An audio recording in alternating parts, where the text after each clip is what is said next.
episode yang penuh dengan fight scene. Ya, akhirnya yang kita tunggu-tunggu pun tayang juga. Trigger episode ke-14 lumayan memuaskan dan menjadi debut untuk Absolute yang terbaru yang telah di-reveal, yaitu The Absolute Diablo. Beberapa spekulasi sebelumnya ada yang terbukti benar, namun ada juga hal baru yang terungkap di episode kali ini. Dan kejadiannya pasti akan terhubung dengan cerita yang ada di UGF 3C, karena Diablo dan Tartarus pun telah muncul ke dunia Trigger untuk mencari kekuatan besar yang tersembunyi di dunia ini, yaitu The Eternity Core. Tak perlu banyak basa-basi lagi, seperti biasa saya akan membahas plot dari episode kali ini dengan sesingkat mungkin, dan beberapa hal menarik yang seru untuk kita bahas lebih jauh. Episode kali ini dimulai dengan Absolute Diablo yang mendatangi ketiga Dark Giant di dalam laut untuk mengutarakan niatnya merebut Eternity Core. Namun pertarungan mereka dihentikan Tartarus yang akhirnya pihak Dark Giant pun menyerah. Di tengah kota tiba-tiba muncul seekor kaiju mekanik bernama Diablo yang dikalahkan Kingo dengan berubah menjadi Trigger dalam form Glitter Trigger Eternity. Sedangkan Ignis memberi informasi musuh yang akan mereka hadapi, yaitu para Absolutian. Diablo pun kembali lagi untuk menantang Trigger yang lagi-lagi menggunakan form Glitter. Namun ribut tiba-tiba datang untuk membantunya dan pertarungan mereka tertunda karena Tartarus menghentikan Diablo yang sudah semakin emosian. Di akhir, Kingo didatangi pria misterius dan ia adalah wujud manusia dari ribut. Sekarang kita bahas beberapa hal menarik di episode kali ini. Akhirnya Diablo pun dimunculkan untuk pertama kalinya, dan sama seperti Tartarus, ia juga mengenalkan diri sebagai Kyukyoku Semetai Abusorutian no Senshi Abusoryuto Diablo, yang mana ternyata tujuan mereka datang ke dunia ini adalah untuk mengambil Eternity Core yang akan digunakan dalam rencana mereka membangun The Kingdom. Hal itu sangat wajar mengingat perkataan Yuzare mengenai Eternity Core yang memiliki kekuatan yang cukup besar untuk menghancurkan alam semesta dan bahkan menciptakannya kembali sesuai keinginan dari si pengguna.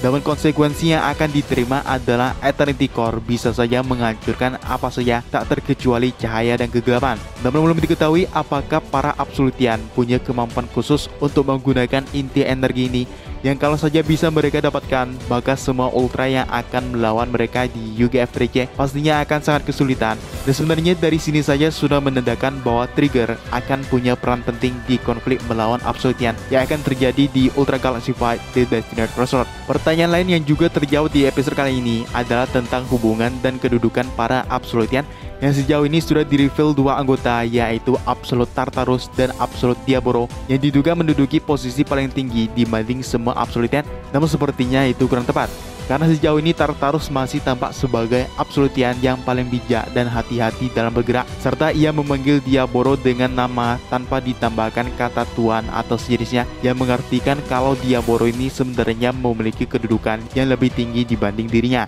Meski begitu, kemampuan dari Diablo masih belum diperatkan sebetulnya.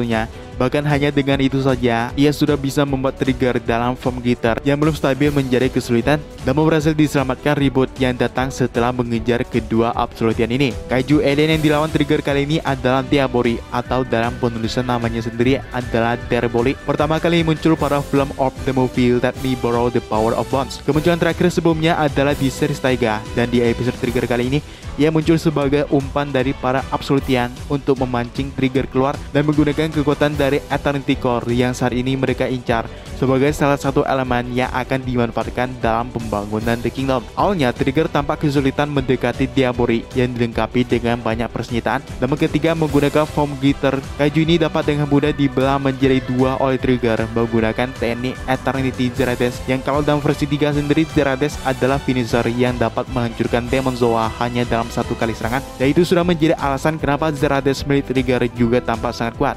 Perhatikan juga ketika Kingo akan segera mengakses form Glitter Trigger yang mengambil Hyperkey untuk form ini dari udara setelah sebelumnya terbentuk oleh cahaya emas dari Eternity Core, yang sebenarnya ini sesuai dengan cara terciptanya item ini, yang sebenarnya bukan oleh Akito layaknya Hyperkey untuk form lainnya, melainkan tercipta sendiri setelah Kingo menerima salah satu fragmen cahaya Eternity Core dari Yuna. Episode kali ini juga kembali memunculkan Ignis yang sebelumnya mencuri beberapa barang dari God Select, dan itu menimbulkan pertanyaan apakah Ignis ini akan mengkhianati mereka semua setelah membantu mengatasi beberapa masalah dengan kemampuannya. Ternyata sampai sekarang Ignis masih setia membantu mereka, dan kali ini ia memberikan informasi lengkap mengenai para Absolutian, yaitu artinya kemungkinan Ignis juga tahu konflik besar yang terjadi antara para Ultra dengan Absolutian, karena ia juga menjelaskan bahwa para Absolutian ini mengacau dari satu dimensi ke dimensi lain.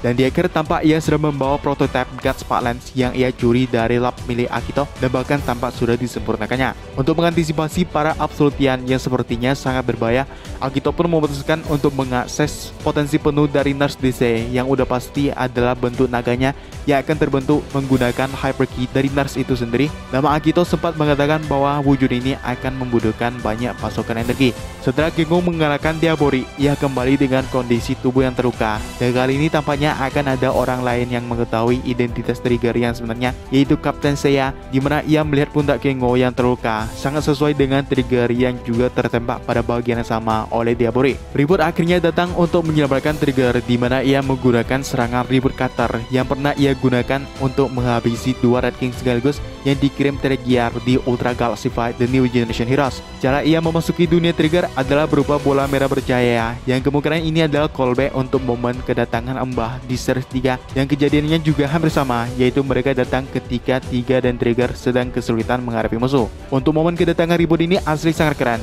yang mana seperti biasa ia mengenalkan diri sebagai anggota dari Ultra Galaxy Rescue Force, dan kedatangannya ke dunia Trigger adalah untuk melindungi Eternity Core, yaitu artinya ia juga sudah tahu rencana apa yang sedang dijalankan oleh para Absolutian. Ini juga mengartikan kalau Ribut akan menjadi salah satu karakter yang berperan penting di Ultra Galaxy Fight The Destiny Crossroad sebagai anggota dari Ultra Galaxy Rescue Force. Dan di akhir episode ia pun menunjukkan human formnya dengan memperkenalkan diri tetap sama dengan nama aslinya, yaitu Ribut. Ya, mungkin gitu aja pembahasan kita kali ini. Buat kamu yang mau ngikutin terus pembahasan Ultraman, langsung aja tekan tombol subscribe di bawah. Daripada ada video lain yang bisa langsung aja tonton. Dan sampai jumpa di video selanjutnya. From the